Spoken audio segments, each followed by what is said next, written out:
ನಮಸ್ತೆ ಸ್ನೇಹಿತರೆ, ಎಲ್ರಿಗೂ ಕೂಡ ಗುರು ಇನ್ಫಾರ್ಮೇಷನ್ ಯೂಟ್ಯೂಬ್ ಚಾನಲ್ಗೆ ಸ್ವಾಗತ. ನಾವು ಈ ದಿನ ಇಂದಿನಂತೆ ವಿಜಯನಗರ ಸಾಮ್ರಾಜ್ಯದ ಬಹು ಆಯ್ಕೆ ಪ್ರಶ್ನೋತ್ತರಗಳನ್ನು ತಿಳ್ಕೊಳ್ತಾ ಹೋಗೋಣ ಸ್ನೇಹಿತರೆ. ಇದರಲ್ಲಿ ನಾವು ಮೊದಲನೇದಾಗಿ ನೋಡ್ತಕ್ಕಂಥ ಪ್ರಶ್ನೆ ಯಾವುದಂದರೆ, ವಿಜಯನಗರ ಸಾಮ್ರಾಜ್ಯವು ಈ ನದಿಯ ದಡದ ಮೇಲೆ ಸ್ಥಾಪಿತವಾಗಿದೆ ಅಂತಕ್ಕಂಥ ಒಂದು ಆಪ್ಷನನ್ನು ನೋಡ್ಬೋದು. ಇಲ್ಲಿ A Tungabhadra, B Ganga, C Kaveri, D Krishna ನದಿ ಅಂತಕ್ಕಂಥದ್ದಿದೆ. ಇದರಲ್ಲಿ ಸರಿಯಾದಂಥ ಉತ್ತರ ಯಾವುದು ಅಂದರೆ ಯಾವುದು ಎ ಸರಿಯಾದಂಥ ಉತ್ತರ. ಈ ತುಂಗಭದ್ರಾ ಅಂತಕ್ಕಂಥದ್ದು ಸರಿಯಾದಂತಹ ಉತ್ತರ ಆಗುತ್ತೆ ಸ್ನೇಹಿತರೆ. ಇನ್ನು ನಾವು ಎರಡನೇ ಪ್ರಶ್ನೆಯನ್ನು ನಾವು ಗಮನಿಸ್ತಾ ಹೋಗೋಣ ಸ್ನೇಹಿತರೆ. ಇದು ವಿಜಯನಗರ ಸಾಮ್ರಾಜ್ಯದ ರಾಜ ಲಾಂಛನವಾಗಿದೆ ಅಂತಕ್ಕಂಥ ಒಂದು ಪ್ರಶ್ನೆ ಇದೆ ಸ್ನೇಹಿತರೆ. ಇದರಲ್ಲಿ ಎ ಸಿಂಹ, ಬಿ ಗೂಳಿ, ಸಿ ವರಾಹ, ಡಿ ಆನೆ ಅಂತಕ್ಕಂಥದ್ದು ಇದೆ ಸ್ನೇಹಿತರೆ. ಇದರಲ್ಲಿ ಸರಿಯಾದಂಥ ಉತ್ತರ ಯಾವುದಂದರೆ ಸಿ ವರಾಹ ಅಂತಕ್ಕಂಥದ್ದಿದೆ. ಇದು ಬಲಮುಖದ ಅಲ್ಲ ಸ್ನೇಹಿತರೆ, ಎಡಮುಖದ ವರಾಹ. ಇನ್ನು ಬಾದಾಮಿ ಚಾಳುಕ್ಯರದು ಯಾವುದಂದರೆ ಬಲಮುಖದ ವರಾಹ. ಇದು ಬಾದಾಮಿ ಚಾಳುಕ್ಯರದು. ವಿಜಯನಗರ ಸಾಮ್ರಾಜ್ಯದ್ದು ಎಡಮುಖದ ವರಾಹ ಅಂತ ಆಗಬೇಕು ಸ್ನೇಹಿತರೆ. ಇನ್ನು ಆನೆ ಯಾರ್ದಂದರೆ ಇದು ಗಂಗರು. ಇದನ್ನು ನಾವು ನೋಡ್ಬೋದು ಸ್ನೇಹಿತರೆ. ಇನ್ನು ಮೂರನೇ ಪ್ರಶ್ನೆಯನ್ನು ನಾವು ನೋಡ್ತಾ ಹೋಗೋಣ. ವಿಜಯನಗರ ಸಾಮ್ರಾಜ್ಯ ನಿರ್ಮಾಣಕ್ಕೆ ಅಡಿಪಾಯ ಹಾಕಿದಂತಹ ಸಂಗಮ ಪುತ್ರರು ಯಾರು ಅಂತಕ್ಕಂಥದ್ದಿದೆ. ಇದರಲ್ಲಿ ಎ ಎರಡನೇ ದೇವರಾಯ ಮತ್ತು ಅಚ್ಯುತರಾಯ, ಬಿ ಹರಿಹರ ಮತ್ತು ಬುಕ್ಕರಾಯ, ಸಿ ಮಾರಪ್ಪ ಮತ್ತು ಮುದ್ದಪ್ಪ, ಹಾಗೆ ಡಿ ಕೃಷ್ಣದೇವರಾಯ ಮತ್ತು ರಾಮರಾಯ ಅಂತಕ್ಕಂಥದ್ದಿದೆ. ಇದರಲ್ಲಿ ಸರಿಯಾದಂಥ ಉತ್ತರವನ್ನು ನಾವು ನೋಡೋದಾದರೆ ಯಾವುದಂದರೆ ಸರಿಯಾದಂಥ ಉತ್ತರ ಬಿ ಹರಿಹರ ಮತ್ತು ಬುಕ್ಕರಾಯ ಅಂತಕ್ಕಂಥದ್ದು ಸ್ನೇಹಿತರೆ. ಇವರು ಸಂಗಮ ವಂಶದ ಪ್ರಮುಖರು. ಅದರಲ್ಲಿ ಮಾರಪ್ಪ ಮುದ್ದಪ್ಪ ಕೂಡ ಬರ್ತಾರೆ ಸ್ನೇಹಿತರೆ. ಅದರಲ್ಲಿ ವಿಜಯನಗರ ಸಾಮ್ರಾಜ್ಯಕ್ಕೆ ಅಡಿಪಾಯ ಹಾಕಿದವರು ಅಂದರೆ ಹರಿಹರ ಮತ್ತು ಬುಕ್ಕರಾಯ ಅಂತಕ್ಕಂಥದ್ದನ್ನು ನಾವು ನೋಡ್ಬೋದು ಸ್ನೇಹಿತರೆ. ಇನ್ನು ನಾಲ್ಕನೇ ಪ್ರಶ್ನೆ, ವಿಜಯನಗರದ ರಾಜಧಾನಿಯಾದಂತಹ ಹಂಪಿಯಲ್ಲಿ ಮನಮೋಹಕ ಹಜಾರ ರಾಮಸ್ವಾಮಿ ದೇವಾಲಯ ನಿರ್ಮಿಸಿದ ರಾಜ ಯಾರು ಅಂತಕ್ಕಂಥದ್ದಿದೆ. A Ramaraya, B Narasanayaka, C Praudhadevaraya, D Krishnadevaraya ಅಂತಕ್ಕಂಥದ್ದಿದೆ. ಇದರಲ್ಲಿ ನಾವು ಸರಿಯಾದಂಥ ಉತ್ತರವನ್ನು ನಾವು ಗಮನಿಸೋದಾದರೆ ಯಾವುದಂದರೆ ಸಿ ಪ್ರೌಢದೇವರಾಯ ಅಂತಕ್ಕಂಥದ್ದು ಸರಿಯಾದಂತಹ ಉತ್ತರ ಆಗುತ್ತೆ ಸ್ನೇಹಿತರೆ. ಇನ್ನು ಕೃಷ್ಣದೇವರಾಯನ ರಚಿಸಿದಂತಹ ಅಮುಕ್ತಮಾಲ್ಯ ಅದು ಈ ಭಾಷೆಯಲ್ಲಿದೆ ಅಂತಕ್ಕಂಥದ್ದನ್ನು ಕೇಳಿದರೆ ಸ್ನೇಹಿತರೆ. ಇದರಲ್ಲಿ A Kannada, B Tamil, C Sanskrit, D Telugu ಅಂತಕ್ಕಂಥದ್ದು ಇದೆ ಸ್ನೇಹಿತರೆ. ಇದರಲ್ಲಿ ಸರಿಯಾದಂಥ ಉತ್ತರ ಯಾವುದಂದರೆ ಅಮುಕ್ತಮಾಲ್ಯ ಅಂತಕ್ಕಂಥದ್ದು ತೆಲುಗಿನ ಭಾಷೆಯಲ್ಲಿ ಇರ್ತಕ್ಕಂಥದ್ದನ್ನು ನಾವು ಗಮನಿಸಬೇಕಾಗುತ್ತೆ ಸ್ನೇಹಿತರೆ.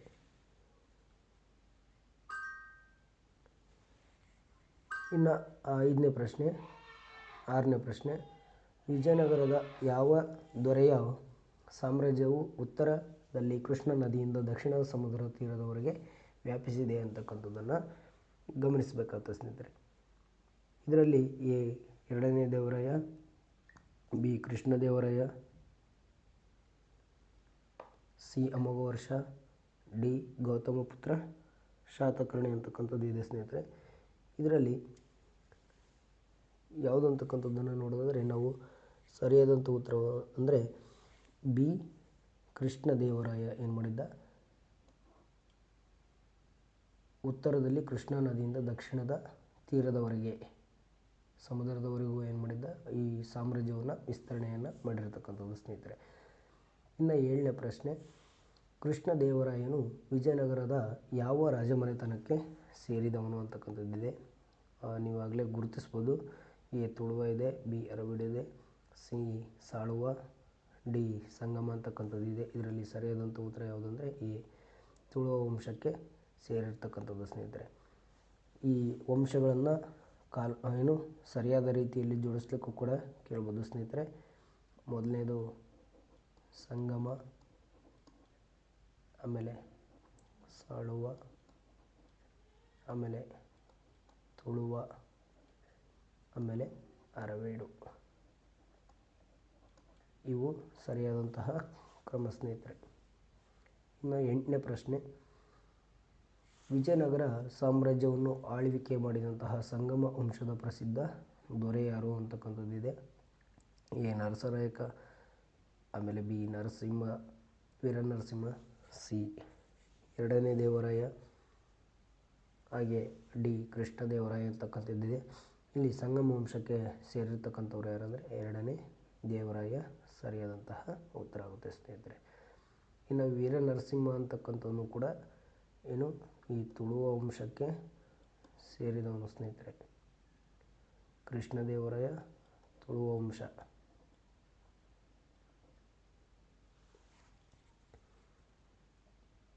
ಇನ್ನು 9ನೇ ಪ್ರಶ್ನೆ, ಕೃಷ್ಣದೇವರಾಯನ ಕಾಲದ ಪ್ರಸಿದ್ಧ ವಿರೂಪಾಕ್ಷ ದೇವಾಲಯ ಕಂಡುಬರುವಂತಹ ಸ್ಥಳ ಯಾವುದು ಅಂತ ಕೇಳಿದ್ದಾರೆ. A Gokarna, B Udupi, C Tirupati, D Hampi ಅಂತಕ್ಕಂಥದ್ದು. ಇದರಲ್ಲಿ ಸರಿಯಾದಂಥ ಉತ್ತರ ಯಾವುದಂದರೆ ಡಿ ಹಂಪಿಯಲ್ಲಿ ಕೃಷ್ಣದೇವರಾಯನ ಕಾಲದಲ್ಲಿ ಏನು ವಿರೂಪಾಕ್ಷ ದೇವಾಲಯ ಕಟ್ಟಿಸಿದ್ರ ಸ್ನೇಹಿತರೆ ಅದು. ಮಾನವ ಜನ್ಮ ದೊಡ್ಡದು, ಇದನ್ನು ಅಣಿಮಾಡಿಕೊಳ್ಳಬೇಡಿರಿ ಹುಚ್ಚಪ್ಪಗಳಿರ ಎಂದು ಹೇಳಿದವರು ಯಾರು ಅಂತಕ್ಕಂಥ ಪ್ರಶ್ನೆ ಇದೆ. ಎ ಕನಕದಾಸರು, ಬಿ ಪುರಂದರದಾಸರು, ಸಿ ಶ್ರೀಪಾದರಾಯರು, ಡಿ ವ್ಯಾಸರಾಯರು ಅಂತಕ್ಕಂಥದ್ದಿದೆ. ಇದರಲ್ಲಿ ಸರಿಯಾದಂಥ ಉತ್ತರವನ್ನು ನಾವು ನೋಡೋದಾದರೆ ಪುರಂದರದಾಸರು ಇದನ್ನು ಹೇಳಿದ್ದಾರೆ ಸ್ನೇಹಿತರೆ. ಮಾನವ ಜನ್ಮ ದೊಡ್ಡದು, ಇದನ್ನು ಹಾನಿ ಮಾಡಿಕೊಳ್ಳಬೇಡಿರಿ ಹುಚ್ಚಪ್ಪರೇ ಅಂತ. ಇನ್ನು ಕನಕದಾಸ ಕುಲ ಕುಲ ಕುಲವೆಂದು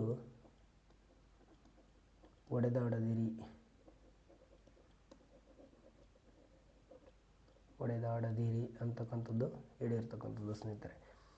ಇನ್ನು 11ನೇ ಪ್ರಶ್ನೆ, ರಕ್ಕಸ ತಂಗಡಿ ಅಥವಾ ತಾಳಿಕೋಟೆ ಕದನ ಅಥವಾ ಇದನ್ನು ಬನಹಟ್ಟಿ ಕಳಗ ಅಂತ ಕೂಡ ಕರೀತಾರೆ ಸ್ನೇಹಿತರೆ. ಇದು ಯಾವ ವರ್ಷ ನಡೀತು ಅಂತಕ್ಕಂಥದ್ದನ್ನು ಕೇಳಿದ್ದಾರೆ. ಇದರಲ್ಲಿ ಎ 1565, ಬಿ 1545, ಸಿ 1550, ಡಿ 1560 ಅಂತಕ್ಕಂಥದ್ದು ಇದೆ ಸ್ನೇಹಿತರೆ. ಇದರಲ್ಲಿ ಸರಿಯಾದಂಥ ಉತ್ತರ 1565 ಜನವರಿ 23 ಅಂತಕ್ಕಂಥದ್ದು ನಾವು ಗಮನಿಸಬೇಕಾಗುತ್ತೆ ಸ್ನೇಹಿತರೆ. ಇನ್ನು ವಿಜಯನಗರ ಸಾಮ್ರಾಜ್ಯ ಸ್ಥಾಪನೆಗೆ ಸಂಬಂಧಿಸಿದಂತಹ ಆಧ್ಯಾತ್ಮಿಕ ಗುರುಗಳು ಯಾರು ಅಂತಕ್ಕಂಥ ಒಂದು ಪ್ರಶ್ನೆ ಇದೆ. ಇದರಲ್ಲಿ ಎ ಪುರಂದರದಾಸರು, ಬಿ ರಾಮದಾಸರು, ವಿದ್ಯಾರಣ್ಯರು, ಅಪ್ಪಯ್ಯ ದೀಕ್ಷಿತ ಅಂತಕ್ಕಂಥದ್ದಿದೆ. ಇದರಲ್ಲಿ ಸರಿಯಾದಂತಹ ಉತ್ತರ ಯಾವುದಂದರೆ ಸಿ ವಿದ್ಯಾರಣ್ಯರು ಅಂತಕ್ಕಂಥದ್ದಿದೆ. ಇನ್ನು 13ನೇ ಪ್ರಶ್ನೆ, ಈ ಕೆಳಗಿನ ಯಾವ ಕೃತಿಯು ಕನಕದಾಸರಿಂದ ರಚಿತವಾಗಿಲ್ಲ ಅಂತಕ್ಕಂಥದ್ದಿದೆ. A Haribhaktisara, B Nyayamrita, C Mohanatarangini, D Ramadhana Charita ಅಂತಕ್ಕಂಥದ್ದಿದೆ. ಇದರಲ್ಲಿ ಸರಿಯಾದಂಥ ಉತ್ತರ ಬಿ ನ್ಯಾಯಾಮೃತ ಅಂತಕ್ಕಂಥದ್ದು ಇವರಿಂದ ರಚನೆಯಾಗಿಲ್ಲ ಸ್ನೇಹಿತರೆ. ಇನ್ನು 14ನೇ ಪ್ರಶ್ನೆ, ವಿಜಯನಗರ ಸಾಮ್ರಾಜ್ಯದ ಅವಧಿಯಲ್ಲಿ ಇದ್ದಂತಹ ಕವಿಯನ್ನು ಗುರುತಿಸಿ ಅಂತಕ್ಕಂಥದ್ದಿದೆ. ಇದರಲ್ಲಿ ಎ ಕನಕದಾಸರು, B Basavanna, C Pampa, D Sarvajna ಅಂತಕ್ಕಂಥದ್ದಿದೆ. ಇದರಲ್ಲಿ ಸರಿಯಾದಂಥ ಉತ್ತರ ಯಾವುದಂದರೆ ಎ ಕನಕದಾಸರು. ಏನು ವಿಜಯನಗರ ಕಾಲದಲ್ಲಿ ತಿಮ್ಮಪ್ಪ ನಾಯಕ ಅಂತ ಕೂಡ ಇವರಿಗೆ ಹೆಸರಿತ್ತು. ತಿಮ್ಮಪ್ಪ ನಾಯಕ ಇವರು ಕವಿಯೂ ಹೌದು ಕಲಿಯೂ ಹೌದು ಸ್ನೇಹಿತರೆ. ಸವ್ಯಸಾಚಿ ಅಂತ ಕರಿತೀವಿ ನಾವು. ಅಂದರೆ ಕವಿಯೂ ಆಗಿದ್ದರು, ಕಲಿಯೂ ಅಂದರೆ ಸೈನಿಕನೂ ಕೂಡ ಆಗಿ ಇವರು ಕಾರ್ಯನಿರ್ವಹಿಸಿರ್ತಕ್ಕಂಥದ್ದು ಸ್ನೇಹಿತರು ಕನಕದಾಸರು. ಇನ್ನು 15ನೇ ಪ್ರಶ್ನೆ, ವಿಜಯನಗರ ಕಾಲದ ಸಂಗೀತವನ್ನು ಬಳಸಿ ಭಕ್ತಿ ಮಾರ್ಗವನ್ನು ಬೋಧಿಸಿದವರು ಈ ಪಂಥವನ್ನು ಹೀಗೆಂದು ಕರೆಯುತ್ತಾರೆ ಅಂತಕ್ಕಂಥ ಪ್ರಶ್ನೆ ಇದೆ. ಎ ಸೂಫಿ ಪಂಥ, ಬಿ ಭಕ್ತಿ ಪಂಥ, ಸಿ ದಾಸ ಪಂಥ, ಡಿ ಚಿಸ್ತಿ ಪಂಥ ಅಂತಕ್ಕಂಥದ್ದಿದೆ. ಇದರಲ್ಲಿ ಸರಿಯಾದಂಥ ಉತ್ತರ ಯಾವುದಂದರೆ ಸಿ ದಾಸಪಂಥ ಅಂತಕ್ಕಂಥದ್ದು. ಇಲ್ಲಿ ನೋಡಿರಿ ಕನಕದಾಸರು ಮತ್ತು ಪುರಂದರದಾಸರು ಇಲ್ಲಿ ಪ್ರಮುಖವಾಗಿ ನಾವು ಕಂಡು ಬರ್ತಕ್ಕಂಥದ್ದು ಸ್ನೇಹಿತರೆ. ಇನ್ನು 16ನೇ ಪ್ರಶ್ನೆ, ಮಧುರಾ ವಿಜಯಂ ಎಂಬ ಕೃತಿಯನ್ನು ಬರೆದವರು ಯಾರು ಅಂತಕ್ಕಂಥದ್ದಿದೆ. ಇದರಲ್ಲಿ ಎ ಗಂಗಾದೇವಿ, ಬಿ ಶಾರದಾದೇವಿ, ರಮಾದೇವಿ, ಕಾಳಿಕಾದೇವಿ ಅಂತಕ್ಕಂಥದ್ದಿದೆ. ಇದರಲ್ಲಿ ಸರಿಯಾದಂಥ ಉತ್ತರ ಯಾವುದು ಗಂಗಾ ದೇವಿಯ ಮಧುರಾ ವಿಜಯಂ ಅಂತಕ್ಕಂಥ ಕೃತಿಯನ್ನು ರಚಿಸಿರ್ತಕ್ಕಂಥದ್ದು ಸ್ನೇಹಿತರೆ. ಇನ್ನು 17ನೇ ಪ್ರಶ್ನೆ, ವಿಜಯನಗರ ಸಾಮ್ರಾಜ್ಯದ ದೊರೆಯ ಆಳ್ವಿಕೆಯಲ್ಲಿ ಪರ್ಷಿಯಾದ ರಾಯಭಾರಿ ಅಬ್ದುಲ್ ರಜಾಕ್ ಅಂತಕ್ಕಂಥವನು ಭೇಟಿ ನೀಡಿದ್ದಾನೆ? ಯಾರ ಕಾಲದಲ್ಲಿ ಭೇಟಿ ನೀಡಿದ್ದಾನೆ ಅಂತಕ್ಕಂಥ ಪ್ರಶ್ನೆ ಇದೆ. ಇಲ್ಲಿ 1ನೇ ದೇವರಾಯ, ಬಿ ಕೃಷ್ಣದೇವರಾಯ, 2ನೇ ದೇವರಾಯ, ಡಿ ರಾಮರಾಯ ಅಂತಕ್ಕಂಥದ್ದಿದೆ. ಇದರಲ್ಲಿ ಸರಿಯಾದಂಥ ಉತ್ತರ ಯಾವುದಂದರೆ ಕೃಷ್ಣ ದೇವರಾಯನ ಕಾಲದಲ್ಲಿ ಕೂಡ ಅಬ್ದುಲ್ ರಜಾಕ್ ಬಂದಿದ್ದಾನೆ. ಹಾಗೆ 2ನೇ ದೇವರಾಯನ ಕಾಲದಲ್ಲಿ ಕೂಡ ಅಬ್ದುಲ್ ರಜಾಕ್ ಬಂದಿರತಕ್ಕಂಥದ್ದು ಸ್ನೇಹಿತರೆ. ಇನ್ನು 1ನೇ ದೇವರಾಯನ ಕಾಲದಲ್ಲಿ ನಿಕೋಲೋ ಕೋಂಟಿ ಅಂತಕ್ಕಂಥವನು ಬಂದಿದ್ದಾನೆ ಸ್ನೇಹಿತರೆ. ಯಾರು? ನಿಕೋಲೋ ಕೋಂಟಿ ಇವನು ಬಂದಿರತಕ್ಕಂಥದ್ದು ಸ್ನೇಹಿತರೆ. ಇನ್ನು 18ನೇ ಪ್ರಶ್ನೆ, ವಿಜಯನಗರ ಸಾಮ್ರಾಜ್ಯದ ಯಾವ ದೊರೆಯು ಕನ್ನಡ ರಾಜ ರಮಣ ಅಂತಕ್ಕಂಥ ಬಿರುದನ್ನು ಪಡೆದವರು ಯಾರು ಅಂತಕ್ಕಂಥ ಕೇಳಿದರೆ? ಎ 2ನೇ Devaraya, B Krishnadevaraya, C Veeranarasimha, D Mayura Varma ಅಂತಕ್ಕಂಥದ್ದಿದೆ. ಇದರಲ್ಲಿ ಸರಿಯಾದಂಥ ಉತ್ತರ ಯಾವುದಂದರೆ ಕೃಷ್ಣ ದೇವರಾಯ. ಹಾಗೆ ಇವರಿಗೆ ಇನ್ನೊಂದು ಬಿರುದು ಇತ್ತು ಸ್ನೇಹಿತರೆ, ಯಾವುದಂದರೆ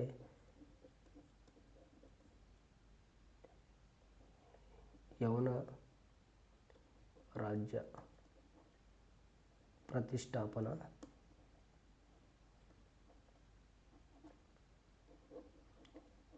ಚಾರ್ಯ ಅಂತಕ್ಕಂಥದ್ದು ಇದೆ ಸ್ನೇಹಿತರೆ. ಹಾಗೆ 2ನೇ ದೇವರಾಯಿಗೆ ಗಜಬೇಂಟೆಕಾರ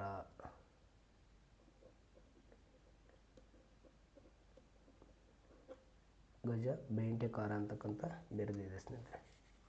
ಇನ್ನು 19ನೇ ಪ್ರಶ್ನೆ, ವಿಜಯನಗರ ಸಾಮ್ರಾಜ್ಯವು ಪತನ ಆದಂತಹ ಯುದ್ಧಭೂಮಿ ಇರುವಂತಹ ಸ್ಥಳ ಯಾವುದು ಅಂತಕ್ಕಂಥದ್ದು ಕೇಳಿದರೆ? A Hampi, B Talikote, C Vijayapura, D Toranagal ಅಂತಕ್ಕಂಥದ್ದಿದೆ. ಯಾವುದಂದರೆ ಇದರಲ್ಲಿ ಸರಿಯಾದಂಥ ಉತ್ತರ ತಾಳಿಕೋಟೆ. ಅದಕ್ಕೆ ತಾಳಿಕೋಟೆಯ ಕದನ ಅಂತ ಕೂಡ ಕರಿತೀವಿ. ಹಾಗೆ ಬನಿಹಟ್ಟಿ ಕಾಳಗ ಅಂತ ಕೂಡ ಕರಿತೀವಿ. ಹಾಗೆ ರಕ್ಕಸ ತಂಗಡಿ ಕದನ ಅಂತ ಕೂಡ ಕರಿತೇವೆ ಸ್ನೇಹಿತರೆ. ಇನ್ನು 20ನೇ ಪ್ರಶ್ನೆ, ವಿಜಯನಗರ ಸಾಮ್ರಾಜ್ಯವನ್ನು ಆಳಿದಂತಹ ಮೊದಲ ರಾಜವಂಶ ಇದಾಗಿದೆ ಅಂತಕ್ಕಂಥ ಪ್ರಶ್ನೆ ಇದೆ. ಇಲ್ಲಿ ಎ ಅರವೀಡು, ಬಿ ಸಂಗಮ ವಂಶ, ಸಿ ಸಾಳುವ ವಂಶ, ಡಿ ತುಳುವ ವಂಶ ಅಂತಕ್ಕಂಥದ್ದಿದೆ. ಇದರಲ್ಲಿ ಸರಿಯಾದಂಥ ಉತ್ತರ ಯಾವುದಂದರೆ ಸಂಗಮ ವಂಶ ಮೊದಲಾಗಿ ಆಳ್ವಿಕೆ ಮಾಡಿರ್ತಕ್ಕಂಥದ್ದು ಸ್ನೇಹಿತರೆ.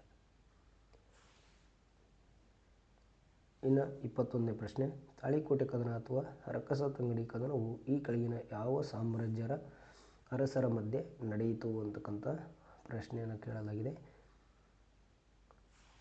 ಎ ಬಹುಮನಿ ಸುಲ್ತಾನರು ಮತ್ತು ವಿಜಯನಗರದ ಅರಸರು, ಬಿ ಚೋಳರು ಮತ್ತು ರಾಷ್ಟ್ರಕೂಟರು, ಸಿ ಚಾಲುಕ್ಯರು ಮತ್ತು ಪಲ್ಲವರು, ಡಿ ಶಾತವಾಹನರು ಮತ್ತು ಕದಂಬರು ಅಂತಕ್ಕಂಥದ್ದು ಇದೆ. ಇದರಲ್ಲಿ ಸರಿಯಾದಂಥ ಉತ್ತರ ಎ ಆಗುತ್ತೆ ಸ್ನೇಹಿತರೆ. ಬಹುಮನಿ ಸುಲ್ತಾನರು ಮತ್ತು ವಿಜಯನಗರ ಸಾಮ್ರಾಜ್ಯದ ಅರಸರ ನಡುವೆ ಈ ರಕ್ಕಸ ತಂಗಡಿ ಕದನ, ತಾಳಿಕೋಟೆ ಕದನ, ಬನ್ನಿಹಟ್ಟಿ ಕಾಳಗ ಇದು ನಡೆಯುತ್ತೆ ಸ್ನೇಹಿತರೆ. ಇದರಲ್ಲಿ ಬಹುಮನಿ ಸುಲ್ತಾನರು ಗೆಲ್ತಾರೆ ಸ್ನೇಹಿತರೆ. ಈಗಾಗಲೇ ನೋಡಿದ್ವಿ ಸ್ನೇಹಿತರೆ ಮೇಲೆ, ಈ ಕುಲವೆಂದು ಒಡೆದಾಡಿದಿರಿ ಈ ಕೀರ್ತನೆಯ ರಚನೆಕಾರರು ಯಾರು ಅಂತಕ್ಕಂಥ ಪ್ರಶ್ನೆಯನ್ನು ಕೂಡ ಇಲ್ಲಿ ಕೇಳಿದ್ದಾರೆ. ಎ ವ್ಯಾಸರಾಯರು, ಬಿ ಪುರಂದರದಾಸರು, ಸಿ ಕನಕದಾಸರು, ಡಿ ಭಾರತೀದಾಸರು ಅಂತಕ್ಕಂಥದ್ದು ಇದೆ. ಇದರಲ್ಲಿ ಸರಿಯಾದಂಥ ಉತ್ತರ ಸಿ ಕನಕದಾಸರು. ಇನ್ನು 1565ರಲ್ಲಿ ನಡೆದಂತಹ ತಾಳಿಕೋಟೆ ಕದನದಲ್ಲಿ ಭಾಗವಹಿಸಿದ ಬಹುಮನಿ ಸುಲ್ತಾನರ ವಂಶ ಯಾವುದು ಅಂತಕ್ಕಂಥ ಕೇಳಿದರೆ? ಎ ಅಹಮದ್ನಗರ, ಬಿ ಬೀದರ್ ಮತ್ತು ಗೋಲ್ಕೊಂಡ, ಹಾಗೆ ಸಿ ವಿಜಯಪುರ, ಡಿ ಮೇಲಿನ ಎಲ್ಲವೂ ಅಂತಕ್ಕಂಥ ಪ್ರಶ್ನೆ ಇದೆ ಸ್ನೇಹಿತರೆ. ಇದರಲ್ಲಿ ಸರಿಯಾದಂಥ ಉತ್ತರ ಯಾವುದು ಅಂತಕ್ಕಂಥದ್ದನ್ನು ನೋಡೋದಾದರೆ ಈ ಮೇಲಿನ ಎಲ್ಲವೂ ಕೂಡ ಭಾಗವಹಿಸಿದವು ಸ್ನೇಹಿತರೆ ಇದರಲ್ಲಿ. ಇದಕ್ಕೆ ಡಿ ಆಪ್ಷನ್ ಅಂತ ನಾವು ತೆಗೆದುಕೋಬೇಕಾಗ್ತದೆ ಸ್ನೇಹಿತರೆ. ಇಲ್ಲಿ 24ನೇ ಪ್ರಶ್ನೆ, ಕೃಷ್ಣದೇವರಾಯ ಬರೆದಂತಹ ಕೃತಿಗಳು ಯಾವ್ಯಾವು ಅಂತಕ್ಕಂಥದ್ದು ಇದೆ. A Jambavati Kalyana, B ಅಮುಕ್ತಮಾಲ್ಯದ, A ಮತ್ತು ಬಿ, ಡಿ ಕೃಷ್ಣರಾಜ ವಿಜಯ ಅಂತಕ್ಕಂಥದ್ದು ಇದೆ. ಇದರಲ್ಲಿ ಸರಿಯಾದಂಥ ಉತ್ತರವನ್ನು ನಾವು ನೋಡೋದಾದರೆ ಸಿ ಆಗುತ್ತೆ ಸ್ನೇಹಿತರೆ. ಎ ಮತ್ತು ಬಿ ಎರಡೂ ಕೂಡ ಇವರು ಏನು ಮಾಡಿದ್ದಾರೆ, ರಚನೆಯನ್ನು ಮಾಡಿರ್ತಕ್ಕಂಥದ್ದು ಸ್ನೇಹಿತರೆ.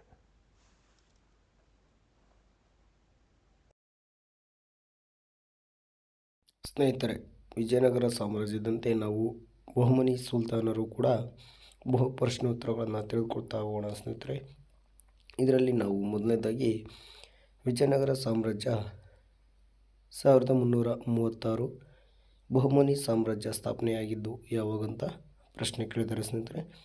ಇದರಲ್ಲಿ ಎ 1347, ಬಿ 1348, ಸಿ 1345, ಡಿ 1349 ಅಂತಕ್ಕಂಥ ಆಪ್ಷನ್ಗಳನ್ನು ನೋಡ್ಬೋದು ಸ್ನೇಹಿತರೆ. ಇದರಲ್ಲಿ ನಾವು ಸರಿಯಾದಂಥ ಉತ್ತರ ಎ ಅಂತಕ್ಕಂಥದ್ದನ್ನು ನೋಡ್ಬೋದು ಸ್ನೇಹಿತರೆ. ಇನ್ನು ಎರಡನೇ ಪ್ರಶ್ನೆಯನ್ನು ನಾವು ಗಮನಿಸ್ತಾ ಹೋದರೆ ಬಹಮನಿ ರಾಜ್ಯದ ಪ್ರಾರಂಭಿಕ ರಾಜಧಾನಿ ಕಲಬುರ್ಗಿ ಆದರೆ ನಂತರದ ರಾಜಧಾನಿ ಯಾವುದು ಅಂತಕ್ಕಂಥ ಒಂದು ಪ್ರಶ್ನೆ ಇದೆ ಸ್ನೇಹಿತರೆ. ಇದರಲ್ಲಿ A Vijayapura, B Bidar, C Raichur, D Mysuru ಅಂತಕ್ಕಂಥ ಒಂದು ಆಪ್ಷನ್ಗಳನ್ನು ನೋಡ್ಬೋದು ಸ್ನೇಹಿತರೆ. ಇದರಲ್ಲಿ ಸರಿಯಾದಂಥ ಉತ್ತರವನ್ನು ನಾವು ಗಮನಿಸಿದರೆ ಬೀದರ್ ಸರಿಯಾದಂಥ ಉತ್ತರ ಆಗುತ್ತೆ ಸ್ನೇಹಿತರೆ.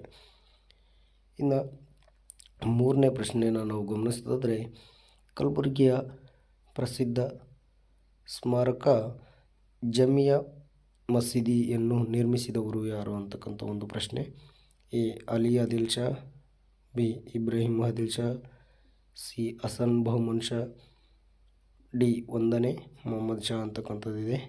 ಇದರಲ್ಲಿ ನಾವು ಸರಿಯಾದ ಉತ್ತರವನ್ನು ಗಮನಿಸೋದಾದರೆ ಡಿ 1ನೇ ಮೊಹಮ್ಮದ್ ಶಾ ಅಂತಕ್ಕಂಥದ್ದು ಸ್ನೇಹಿತರೆ. ಇನ್ನು ನಾಲ್ಕನೇ ಪ್ರಶ್ನೆಯನ್ನು ಗಮನಿಸೋದಾದರೆ ಬಹುಮನಿಗಳ ಮೊದಲ ವಾಸ್ತುಶಿಲ್ಪ ರಚನೆ ಎಂದರೆ ಯಾವುದು ಅಂತಕ್ಕಂಥದ್ದು ಕೇಳಿದ್ದಾರೆ. ಇದರಲ್ಲಿ ನಾವು ಮೇಲಿನ ಒಂದು ಪ್ರಶ್ನೆಗೆ ಸಂಬಂಧಿಸಿದಂತೆ ಕೂಡ ಇದು ಕೂಡ ಉಪಯುಕ್ತವಾಗಿರ್ತಕ್ಕಂಥದ್ದು ಸ್ನೇಹಿತರೆ. ಎ ತಾಜ್ ಮಹಲ್, ಬಿ ಜಾಮಿ ಮಸೀದಿ, ಸಿ ಗೋಲ್ ಗುಂಬಜ್, ಡಿ ಅಲೈ ದರ್ವಾಜ. ಇದರಲ್ಲಿ ಸರಿಯಾದ ಉತ್ತರ ಬಿ ಜಾಮಿಯಾ ಮಸೀದಿ. ಇನ್ನು ಮುಂದುವರೆದಂಥ ಪ್ರಶ್ನೆ ಐದನೇದು.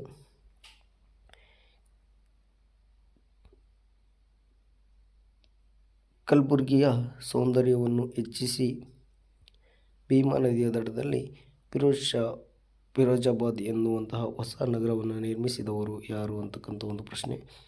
A Firoz Shah, B Ali Adil Shah, C Bahman Shah, D Ibrahim Adil Shah ಅಂತಕ್ಕಂಥದ್ದಿದೆ. ಇದರಲ್ಲಿ ಸರಿಯಾದ ಉತ್ತರ ಎ ಫಿರೋಜ್ ಶಾ ಅಂತಕ್ಕಂಥ ಸ್ನೇಹಿತರೆ.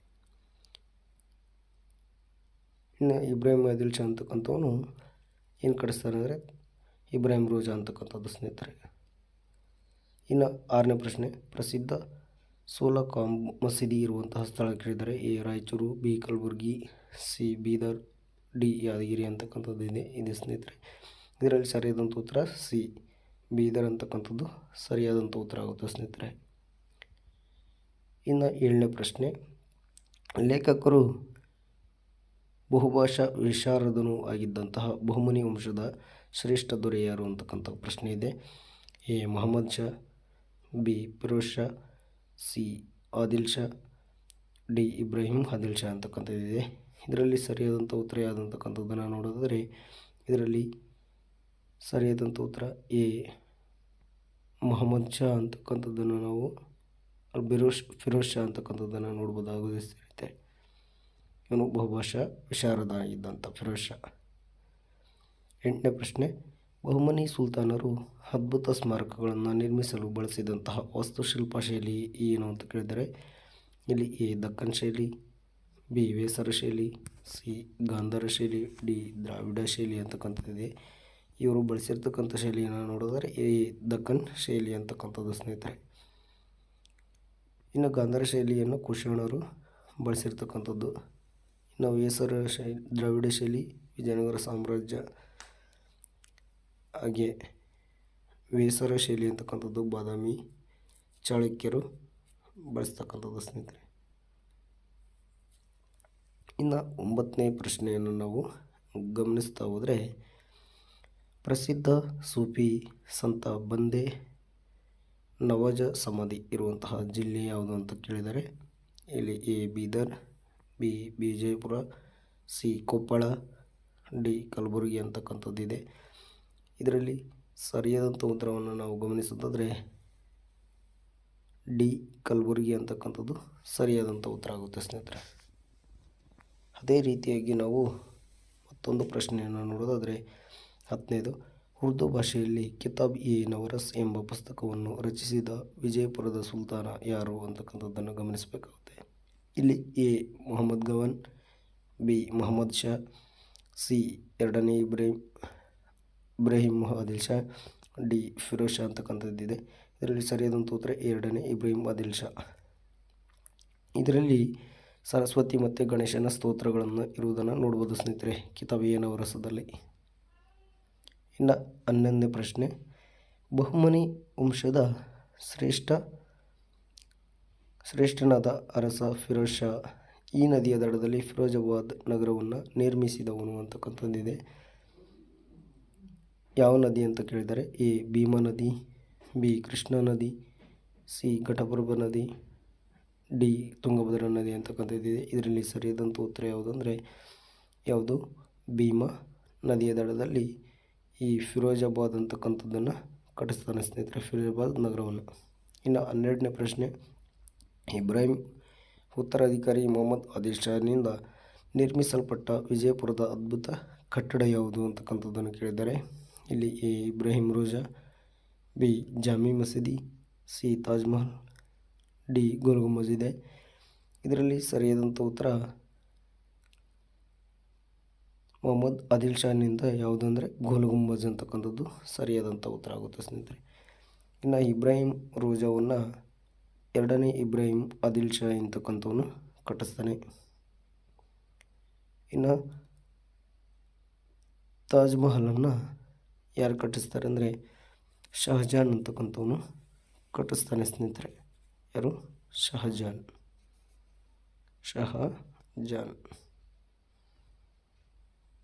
ಅದೇ ರೀತಿಯಾಗಿ ನಾವು ಮುಂದುವರೆದಂಥ ಮತ್ತೊಂದು ಪ್ರಶ್ನೆಯನ್ನು ನಾವು ನೋಡೋದಾದರೆ ಇದನ್ನು ಮತ್ತೆ ಇಬ್ರಾಹಿಂ ರೋಜಾವನ್ನು ದಕ್ಷಿಣ ಭಾರತದ ತಾಜ್ ಮಹಲ್ ಅಂತ ಕೂಡ ಕರಿತೀವಿ ಸ್ನೇಹಿತರೆ. ದಕ್ಷಿಣ ಭಾರತದ ತಾಜ್ ಮಹಲ್ ಇಬ್ರಾಹಿಂ ರೋಜಾವನ್ನು. ಇನ್ನು ತಾಜ್ ಮಹಲ್ಲು ಇದು ಉತ್ತರ ಭಾರತದಲ್ಲಿರ್ತಕ್ಕಂಥ ಒಂದು ಪ್ರಸಿದ್ಧವಾದಂತಹ ಸ್ಥಳ. ಹಾಗೆ ಏನು ಪ್ರಪಂಚದಲ್ಲಿ 7 ಅದ್ಭುತಗಳಿದಾವಲ್ಲ ಅದರಲ್ಲಿ ಕೂಡ ಒಂದು ತಾಜ್ ಮಹಲ್. ಇನ್ನು 13ನೇ ಪ್ರಶ್ನೆ, ಬಹುಮನಿ ಸುಲ್ತಾನರ ಕಾಲದಲ್ಲಿ ಮೊಹಮ್ಮದ್ ಗವಾನ್ನಿಂದ ರಚಿಸಲ್ಪಟ್ಟಂತಹ ಅತ್ಯಂತ ಪ್ರಮುಖ ಕಟ್ಟಡ ಯಾವುದು ಅಂತಕ್ಕಂಥ ಕೇಳಿದರೆ A Alai Darwaza, B Madrasa, C Asar Mahal, D Moti Mahal ಅಂತಕ್ಕಂಥದ್ದಿದೆ. ಮೊಹಮ್ಮದ್ ಗವಾನ್ ಅಂತಕ್ಕಂಥವನು ಮದರಸಾ ಎನ್ನುವಂತಹ ಒಂದು ಕಟ್ಟಡವನ್ನು ಕಟ್ಟಿಸ್ತಾನೆ ಸ್ನೇಹಿತರೆ. ಇದರಲ್ಲಿ ಗ್ರಂಥಾಲಯವನ್ನು ಕೂಡ ಕಟ್ಟಿಸ್ತಾನೆ. ಗ್ರಂಥಾಲಯವನ್ನು ಕೂಡ ನಾವು ಕಟ್ಟಿಸ್ಬೋದು, ಲೈಬ್ರರಿ ಅಂತ ಕರಿತೀವಿ. ಅದೇ ರೀತಿಯಾಗಿ ಆಕಾಶ ವೀಕ್ಷಣಾಲಯ ಇರುವಂತಹ ಸ್ಥಳ ಯಾವುದು ಅಂತಕ್ಕಂಥ ಒಂದು ಪ್ರಶ್ನೆ ಇದೆ. A Delhi, B Bidar, C Daulatabad, D Vijayapura ಅಂತಕ್ಕಂಥದ್ದಿದೆ. ಇದರಲ್ಲಿ ಸರಿಯಾದಂಥ ಉತ್ತರವನ್ನು ನಾವು ನೋಡೋದಾದರೆ ಸಿ ದೌಲತಾಬಾದ್ನಲ್ಲಿ ಏನು ಈ ಆಕಾಶ ವೀಕ್ಷಣಾಲಯ ಇರುವಂತಹ ಸ್ಥಳವನ್ನು ನಾವು ನೋಡ್ಬೋದಾಗುತ್ತೆ ಸ್ನೇಹಿತರೆ.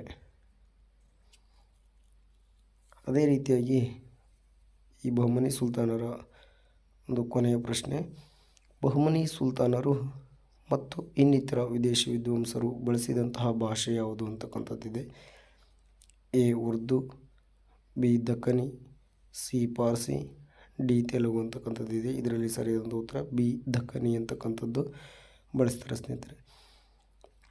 ಅದೇ ರೀತಿಯಾಗಿ ನಾವು ಈ ವಿಜಯಪುರದ ಸುಲ್ತಾನರನ್ನು ನಾವು 5 ಶಾಹಿ ಮನೆತನಗಳನ್ನಾಗಿ ನೋಡ್ತೀವಿ. ಅದರಲ್ಲಿ ನಾವು ಒಂದೊಂದಾಗಿ ತಿಳಿದುಕೊಳ್ತಾ ಹೋಗಬೇಕಾಗುತ್ತೆ ಸ್ನೇಹಿತರೆ. ಈ 5 ಮನೆತನಗಳನ್ನು ಏನು ಹೊಂದಿಸಿ ಬರೆಯಿರಿ ಅಥವಾ ಕಾಲಾನುಕ್ರಮದಲ್ಲಿ ಬರೆಯಿರಿ ಅಂತಕ್ಕಂಥ ಒಂದು ಪ್ರಶ್ನೆಯನ್ನು ಕೂಡ ಕೇಳ್ಬೋದು. ಬಿಜಾಪುರದ ಸುಲ್ತಾನರು ಯಾರು ಅಂದರೆ ಆದಿಲ್ ಶಾಹಿಗಳು ಅಂತಕ್ಕಂಥದ್ದು, ಆದಿಲ್ ಶಾಹಿ. ಇನ್ನು ಬೀದರ್ನ ಬರೀದ್ ಶಾಹಿಗಳು.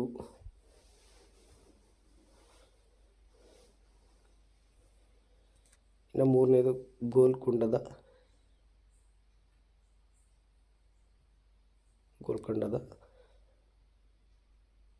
ಕುತುಬ್ ಶಾಹಿಗಳು. ಇನ್ನು 4ನೇದು ಅಹಮದ್ನಗರದ